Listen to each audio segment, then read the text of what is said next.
Baik, Assalamualaikum warahmatullahi wabarakatuh. Robbi zidni ilman warzuqni fahman birahmatika ya arhamar rahimin. Robbi israh li sadri wa yassir li amri wahlul 'uqdatam min lisani yafqahu qawli. Selamat pagi semuanya. Apa kabarnya hari ini? Insyaallah dalam keadaan sehat walafiat ya. Alhamdulillah, luar biasa. Allahu Akbar. Mudah-mudahan kita selalu dalam keadaan sehat walafiat dan diberi keberkahan ilmu, keberkahan umur, keberkahan kesehatan. Baik, sebelum saya mulai, saya ada sedikit pantun nih. Pergi ke Bengkulu di hari yang cerah, sambil minum sirup jeruk kalamansi. Dengan mengucapkan basmalah, mari kita mulai pembelajaran hari ini. Baik, bismillahirrahmanirrahim.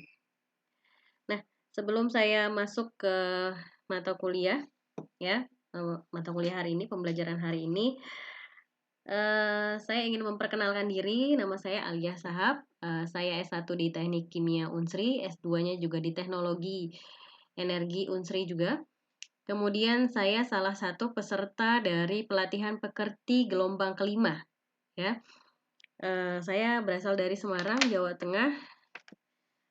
Nah, sebelum kita memulai pembelajaran, nanti saya minta Dantonnya untuk melakukan doa bersama berdasarkan ajaran agama masing-masing supaya nanti perkuliahan kita ini mendapatkan keberkahan dan ilmu yang didapat ini bisa masuk ya. Nah, baik anak-anak sekalian, untuk mata kuliah kali ini ya, pembelajaran kali ini kita akan masuk ke mata kuliah energi baru terbarukan. Kita akan bahas mengenai energi baru ya, yang dia langsung hubungannya ke electricity.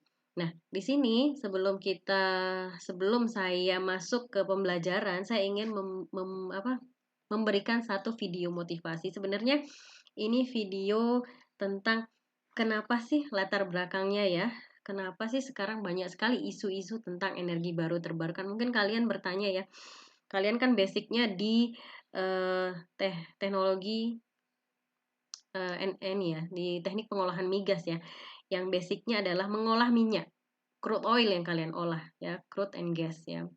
Nah, sekarang tapi kenapa kalian harus mendapat mata kuliah ini? Nah, ada apa dengan EBT ini sehingga di mana-mana kita sering sekali mendengarkan berita-berita tentang energi baru terbarukan, kemudian isu-isu mengenai energi baru terbarukan dan konsennya pemerintah sekarang mengenai pemanfaatan energi terbarukan. Oke. Jadi sebelum kita masuk kenapa ini, silahkan kalian lihat dulu video tentang cadangan energi di Indonesia. Nah, yang perlu disiapkan sebelum kalian menyaksikan video ini, silahkan kalian catat ya. Kalau misal takut lupa, atau boleh kalau misalnya ingatannya kuat ya silahkan dilihat saja, ditonton saja karena setelah ini setelah video ini saya ingin kalian membuat resume ya tentang apa yang dijelaskan di video ini. Baik, untuk mempersingkat waktu, langsung saja kita saksikan video tentang cadangan energi di Indonesia. Silahkan disaksikan. Hingga kini, minyak masih menjadi kebutuhan utama bagi kita untuk digunakan dalam kehidupan sehari-hari. Dan juga hingga kini ia dapat menjadi berkah dan sekaligus menjadi sumber konflik dimanapun ia berada. Tapi apakah minyak di dunia ini yang kita gunakan sehari-hari tersebut akan habis? Jika ya, kapan itu akan terjadi? Satu analisis mengatakan bahwa kita telah melewati puncak produksi minyak di dunia pada tahun 2008 lalu. Diperkirakan produksi minyak di dunia akan terus menurun setelah tahun 2008 tersebut dan hanya akan mampu memenuhi kebutuhan kita untuk 40 hingga 50 tahun ke depan saja. Prediksi ini juga sudah memperhitungkan kemampuan produksi negara-negara dengan cadangan minyak besar seperti Arab Saudi, Irak, Uni Emirat Arab, Kuwait, dan Iran. Analisis lain mengatakan kalau produksi minyak di dunia tidak akan pernah habis dalam puluhan hingga ratusan tahun ke depan. Itu diprediksikan karena teknik pengeboran minyak kita yang akan semakin bisa mencapai tempat yang jauh lebih dalam dari teknologi pengeboran kita sekarang. Ini juga didukung oleh pandangan ekonomi yang mengatakan bahwa saat produksi minyak kita semakin terbatas, kita akan mencari teknologi yang lebih hemat minyak sehingga stok minyak kita pun akan terus tetap ada. Tetapi terlepas dari itu semua, keperluan menggantikan minyak dengan energi lain yang lebih bersih dan dapat diperbaharui merupakan sesuatu yang mendesak bagi kita. Ini berawal dari keinginan kita untuk mengurangi pencemaran lingkungan hingga ketergantungan kita pada negara lain. Tapi ini jelas tidaklah mudah karena semua aspek kehidupan kita telah menggunakan minyak sebagai sumber energinya. Dan tentunya akan sangat sulit untuk menggantikannya dengan energi lain dalam waktu yang singkat.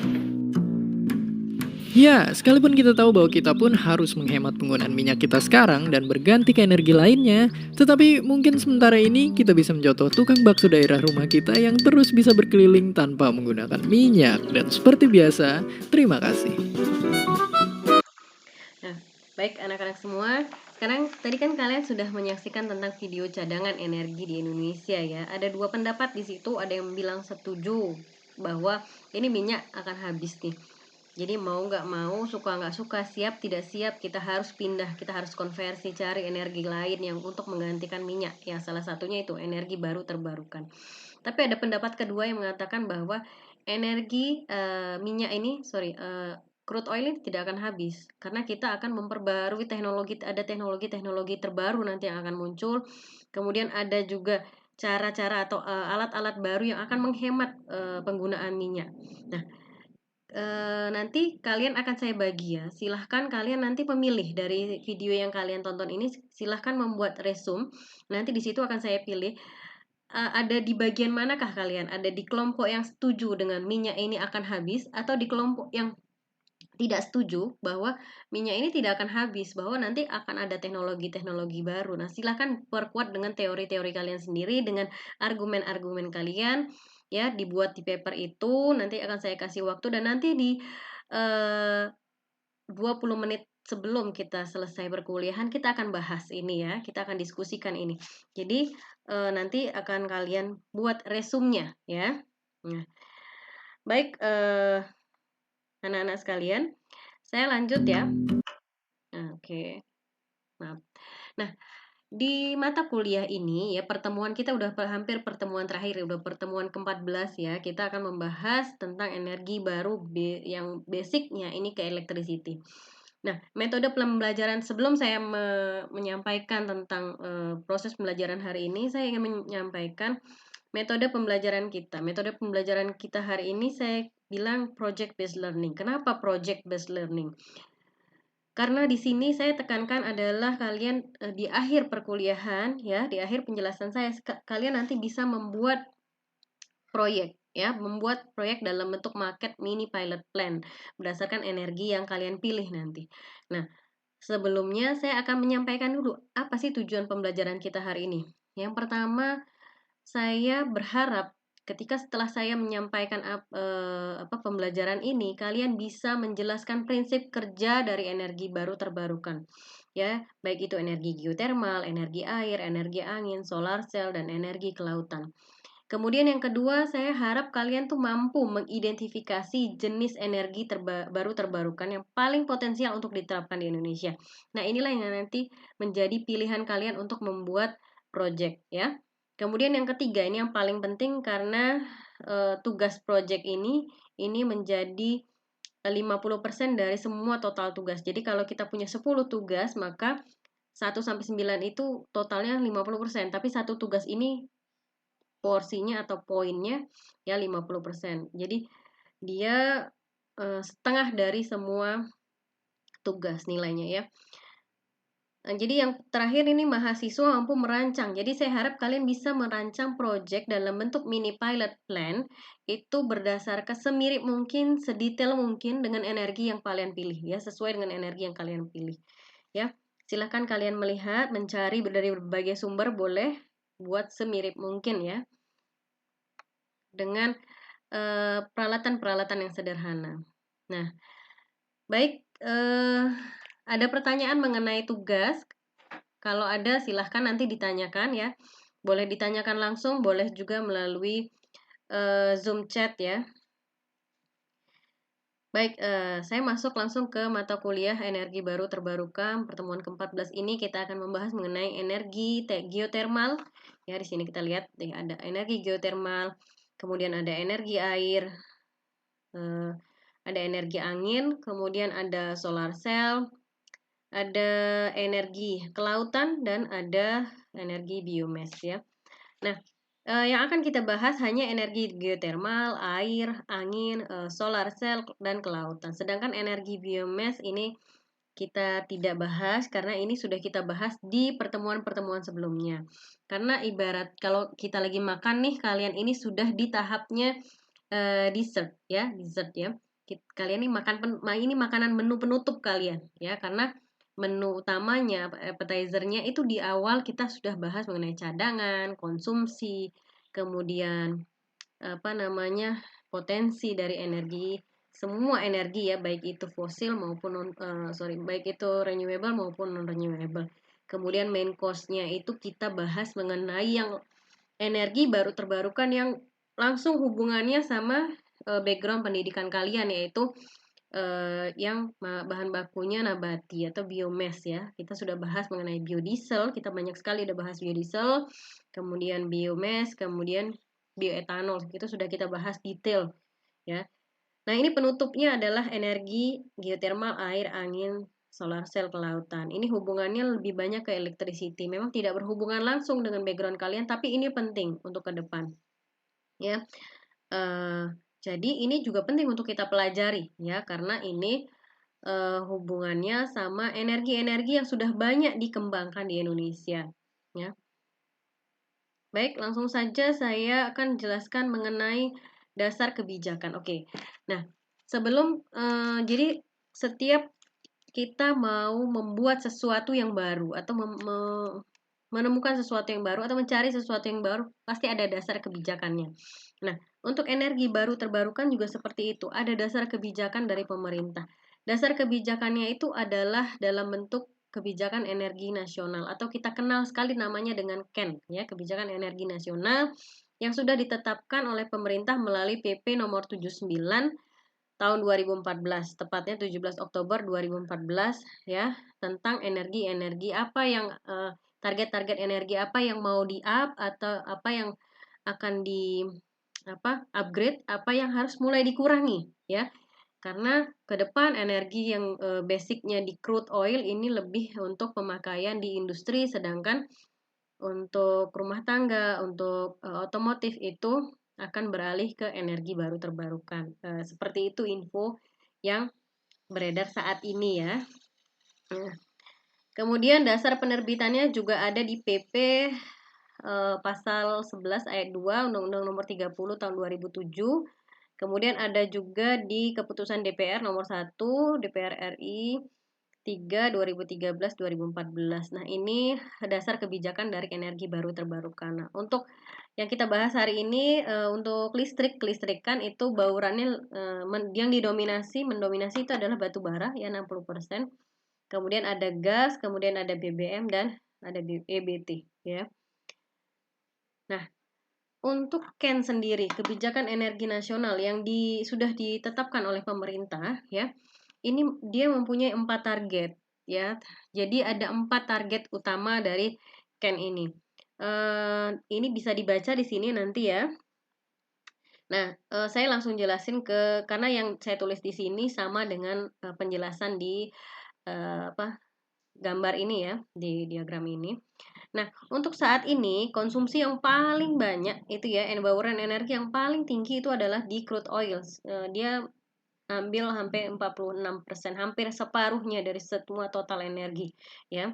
Kemudian disusul oleh batu bara, gas bumi, dan EBT itu hanya 5%, sedikit sekali pemanfaatan EBT. Sedangkan yang kita tahu Indonesia itu adalah negara yang sangat kaya dengan tumbuh-tumbuhan ya, tumbuh-tumbuhan nabati. Jadi energi yang negara yang sangat kaya dengan biomassnya, tapi pemanfaatannya kecil sekali.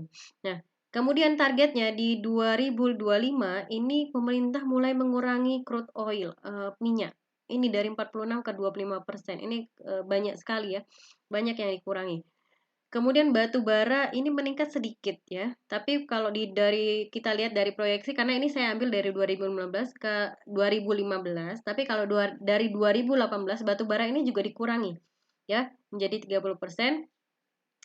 Kemudian untuk gas bumi ini kalau dari 2018, kalau dari sini kita lihat turun ya, tapi dari 2018 mulai terjadi peningkatan karena gas bumi ini kan masuk ke yang non renewable, tapi kok di upgrade ya, apa ditingkatkan, karena kalau gas bumi lebih ke pemanfaatan. Jadi gas bumi itu sebenarnya masih banyak, tapi pemanfaatan gas bumi sendiri masih sedikit sekali di Indonesia. Nah, untuk 2050 targetnya, sorry saya belum bilang tadi, untuk EBT sendiri dari 5% ke 23%. Meskipun di 2021 pemanfaatan EBT itu hanya mencapai 10%. Jadi jauh sekali masih dari target 23% ini ya.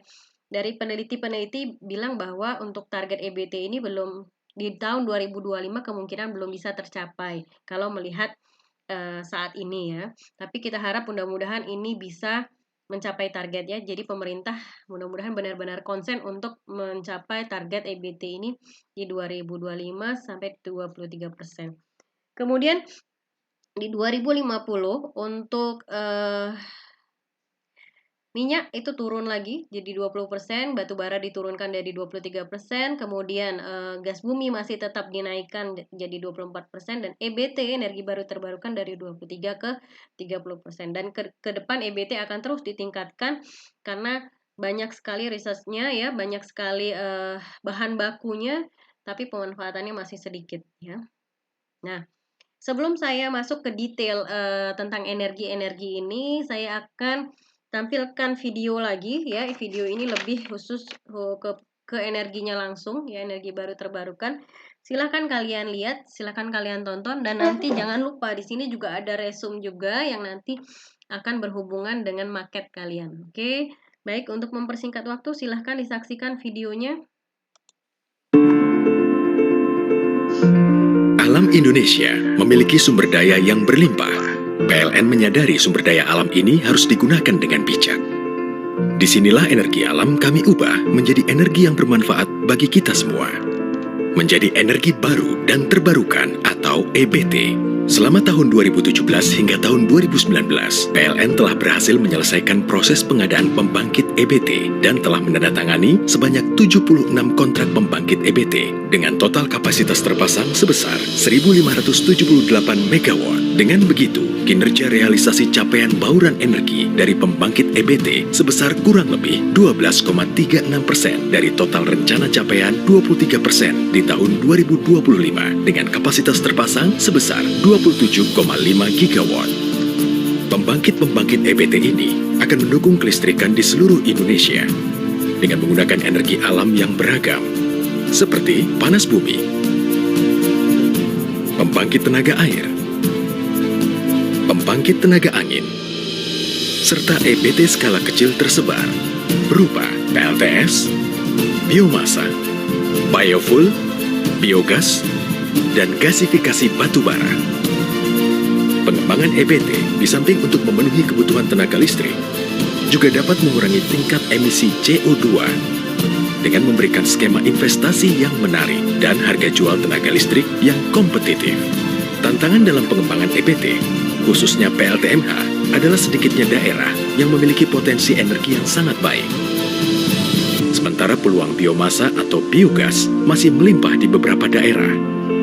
Serta minat masyarakat dalam menyediakan feedstock membuat pengembangan pembangkit ini masih dimungkinkan. Khusus mengenai pembangkit listrik tenaga surya atau PLTS, PLN mempunyai kebijakan untuk mengembangkan Centralized Photovoltaic atau PV. Untuk melistriki banyak komunitas terpencil yang jauh dari grid pada daerah tertinggi, pulau-pulau terdepan yang berbatasan dengan negara tetangga, dan pulau-pulau terluar lainnya. Usaha kami mengembangkan energi baru dan terbarukan terus berlanjut, karena kami yakin yang alam berikan adalah untuk dijaga dan digunakan dengan bijak untuk kepentingan generasi kini hingga generasi mendatang.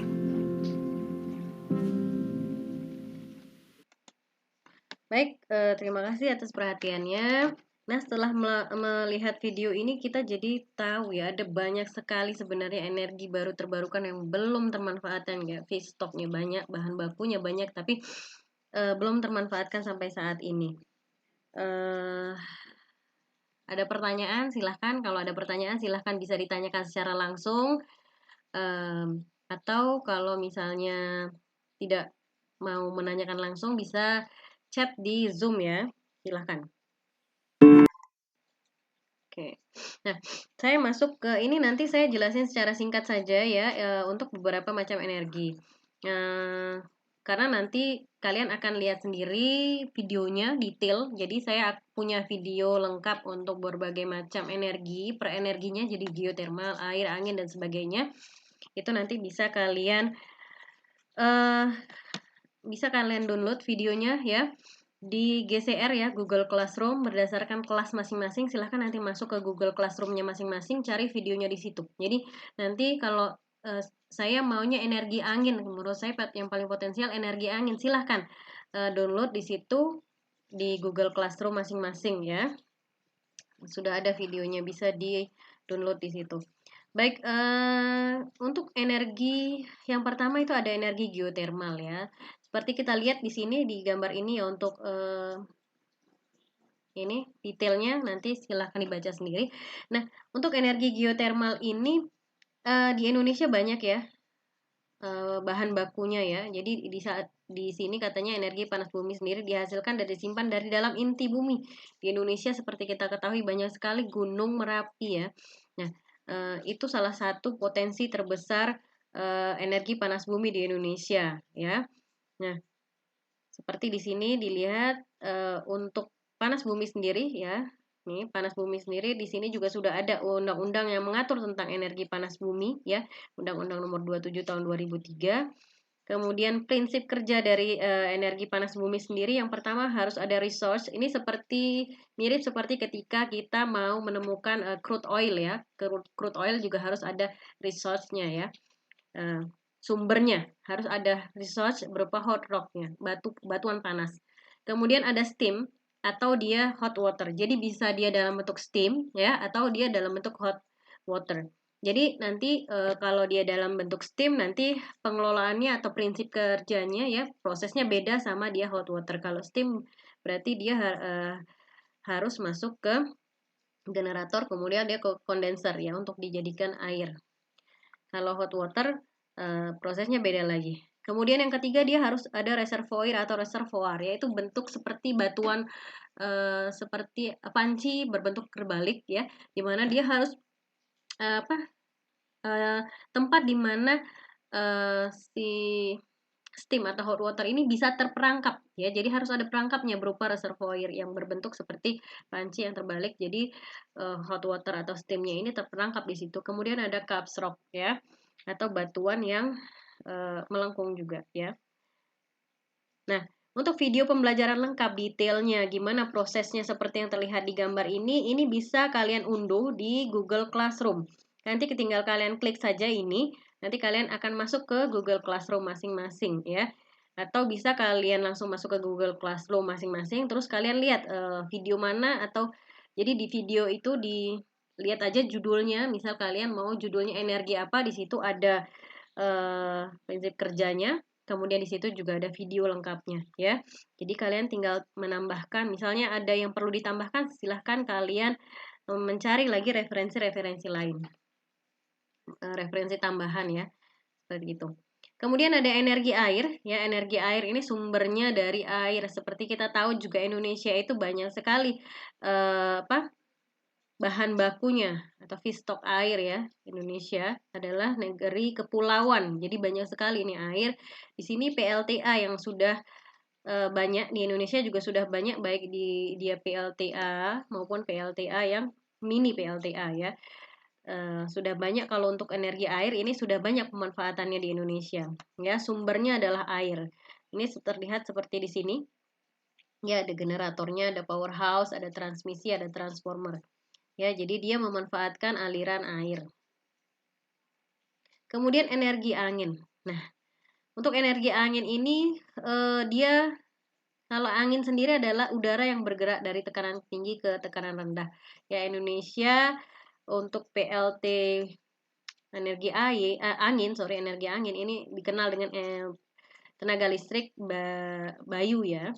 Nah, ini konsepnya sebenarnya cukup sederhana. Dia menggunakan kincir, kemudian kincir ini memutar baling-baling pada generator, kemudian generator ini bisa menghasilkan listrik. Nah, Berikutnya ada energi surya. Nah, energi surya ini juga sudah banyak sekali ya panel-panel surya yang banyak sekali digunakan terutama di daerah-daerah pedesaan ya, daerah-daerah tertinggal.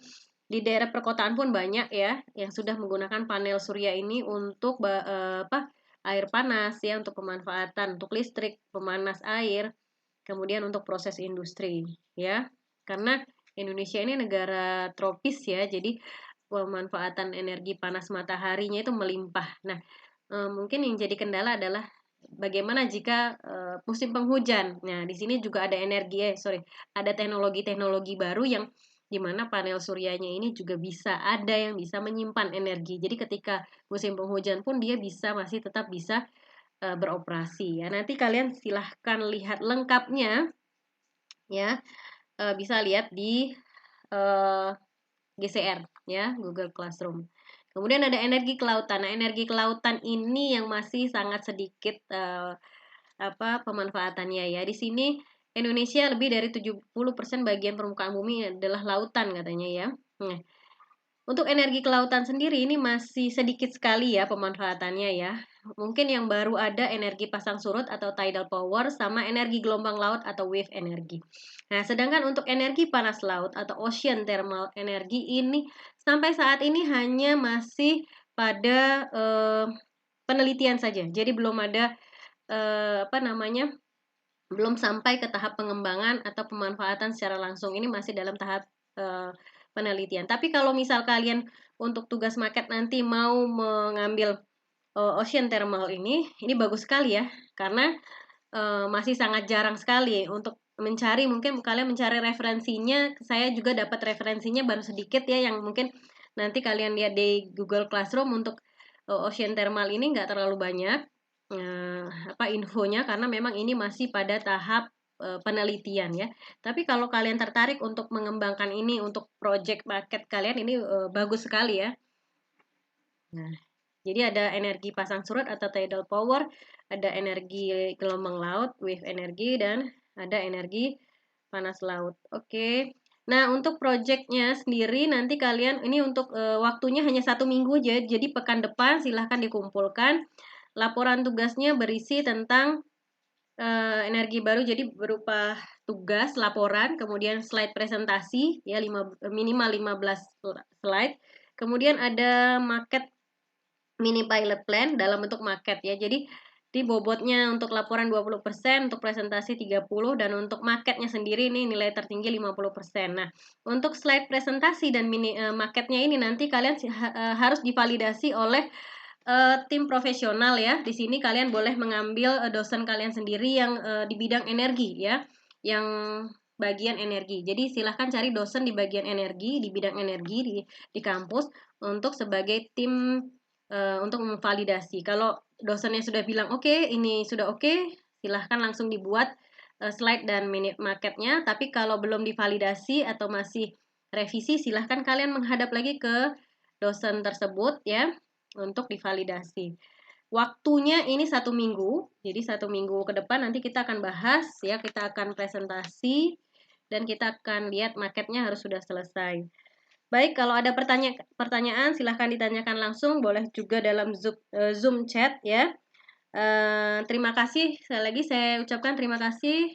Alhamdulillah, terima kasih. Terutama saya ucapkan terima kasih kepada Universitas Bengkulu yang sudah mengadakan pelatihan pekerti gelombang 5. Saya mendapatkan banyak sekali manfaat dari pelatihan ini. Ya, untuk pembelajaran ke depan saya mendapatkan perbaikan-perbaikan. Baik, sebelum saya tutup, saya akan ada satu pantun lagi, pantun penutup. Bungo melati, bungo rampai, pakaian putri di zaman dulu. Seminggu ini kita training pekerti, semoga manfaat dan mendapat berkahnya ilmu. Terima kasih sekali lagi. Wassalamualaikum warahmatullahi wabarakatuh.